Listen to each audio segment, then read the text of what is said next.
friends, welcome to JHA Jessie Spoken English channel. இன்னைக்கு நம்ம வீடியோல ஒரு 5 சென்டென்ஸ் தான் பார்க்க போறோம். இந்த 5 சென்டென்ஸ்மே நம்ம டே டு டே லைஃப்ல யூஸ் பண்ற சென்டென்ஸ் தான். வாங்க friends வீடியோக்குள்ள போலாம். வீடியோக்குள்ள போறதுக்கு முன்னாடி ஒரு லைக் பட்டன் பிரஸ் பண்ணிட்டு பாருங்க. நெய் ஊற்றி விளக்கு போடு. சோ இந்த கோயில எல்லாம் விளக்கு போடுறதுக்கு நெய் ஊத்தி விளக்கு போடு அப்படி சொல்லுவோம்ல. சோ அதை எப்படி இங்கிலீஷ்ல சொல்லலாம் அப்படின்னு பாத்தீங்கன்னா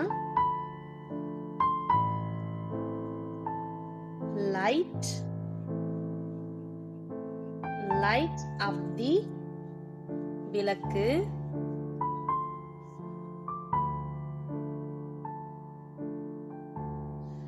light up the lamp using ghee நெய் ஊற்றி விளக்கு போடு நெய்யை யூஸ் பண்ணி விளக்கு போடு அப்படின்றதுக்கு light up the lamp using ghee நெய் ஊற்றி விளக்கு போடு. நெக்ஸ்ட் தரையே தேய்க்காதே. இப்ப யாராவது சின்ன பசங்க வந்து தரையை தேய்ச்சிட்டு இருக்காங்க விளையாடுறாங்க அப்படின்னா தரையெல்லாம் தேய்க்காதமா அப்படின்னு சொல்லுவோம்ல. சோ அதை இங்கிலீஷ்ல எப்படி சொல்லலாம் அப்படின்னு பாத்தீங்கன்னா don't rub the floor. Don't rub the floor. Don't rub the floor. தரையை தேய்க்காதே அப்படின்றதுக்கு don't rub the floor. Next தண்ணிய ஊத்தி தரைய கழுவு. தண்ணிய ஊத்தி தரைய கழுவு. இது எப்படி இங்கிலீஷ்ல சொல்லலாம் அப்படின்னு பாத்தீங்கன்னா clean the floor. Clean the floor with water. Clean the floor with water. Clean the floor with water. அப்படி இல்லைன்னா இந்த சென்டென்ஸை வேற எப்படி சொல்லலாம் அப்படின்னு பாத்தீங்கன்னா pour the water. தண்ணீரை ஊத்தி கழுவு அப்படின்னு சொல்லணும்ல. pour the water. Pour the water on the floor. தரை மேல ஊத்தி on the floor and clean it. And clean it. கழுவு அப்படின்றதுக்கு and clean it. ஓகேங்களா? சோ இத ரெண்டு விதமா நம்ம சொல்லலாம். ஒன்னு வந்து clean the floor with water அப்படினா சொல்லலாம். இல்ல pour the water on the floor and clean it அப்படினா சொல்லலாம். ஓகேங்களா? நெக்ஸ்ட் சாப்பிடுறதுக்கு வெளியே போலாமா? இப்ப வேற எங்கயாவது வெளியே போலாம் அப்படி சொல்லிட்டு நம்ம கூப்பிடுறோம் அப்படின்னா இப்ப ஒரு ஃப்ரெண்ட்ஸை கூப்பிடுறோம் நம்ம வெளியே போய் சாப்பிட்டு வரலாமா அப்படின்றதுக்கு அது இங்கிலீஷ்ல எப்படி சொல்லலாம் அப்படின்னு பாத்தீங்கன்னா can we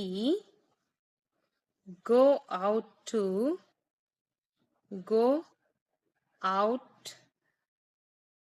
eat? Can we go out to eat? Can we go out to eat? நம்ம வெளியே போய் சாப்பிடலாமா அப்படின்றதுக்கு சாப்பிடறதுக்கு வெளியே போலாமா அப்படின்னா நம்ம வெளியே போலாமா அப்படின்னு நம்ம அப்படின்ற மீனிங்ல தானே கேட்போம். சோ அது எப்படி சொல்லலாம்னா can we go out to eat? வெளியே போய் சாப்பிடலாமா அப்படின்றதுக்கு can we go out to eat? எனக்கு புத்தி எதுவும் சொல்லாத. இப்ப கோவத்துல ஏதாவது சொல்லணும்னா எனக்கு புத்தி எல்லாம் சொல்லிட்டு இருக்காத உன் வேலையை மட்டும் பாரு அப்படின்லாம் சொல்லுவோம்ல. சோ புத்தி எல்லாம் சொல்லாத அப்படின்றதுக்கு இங்கிலீஷ்ல எப்படி சொல்லலாம்னு பாத்தீங்கன்னா don't advise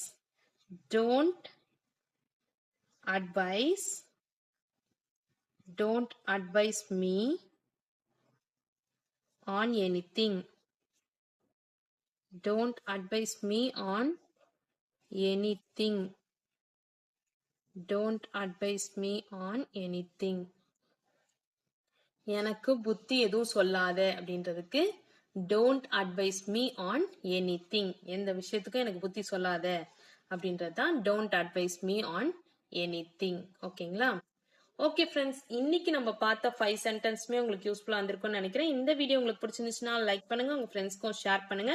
வேற ஏதாவது டவுட்ஸ்னா கமெண்ட் செக்ஷன்ல கமெண்ட் பண்ணுங்க. என்னுடைய சேனலை சப்ஸ்கிரைப் பண்ணி பக்கத்துல இருக்க ஆல் பட்டன் பிரஸ் பண்ணிக்கோங்க. என்னுடைய இன்னொரு சேனல் JSJ Jessie எஜுகேஷன். அதுல வந்து எஸ்ஏ ரைட்டிங், ஸ்பீச் காம்படிஷனுக்கு தேவையான வீடியோஸ்லாம் போஸ்ட் பண்ணிட்டு இருக்கேன் ஃப்ரெண்ட்ஸ். லெட்டர் ரைட்டிங் இது மாதிரி வீடியோஸ்லாம் போஸ்ட் பண்ணிட்டு இருக்கேன். தமிழ் அண்ட் இங்கிலீஷ் ரெண்டு லாங்குவேஜ்லயுமே போஸ்ட் பண்ணிட்டு இருக்கேன். டிஸ்கிரிப்ஷன்ல லிங்க் இருக்கு, மறக்காம விசிட் பண்ணி சப்ஸ்கிரைப் பண்ணிக்கோங்க friends. Thanks for watching. We will meet in the next video. Bye bye. See you. Take care. God bless you.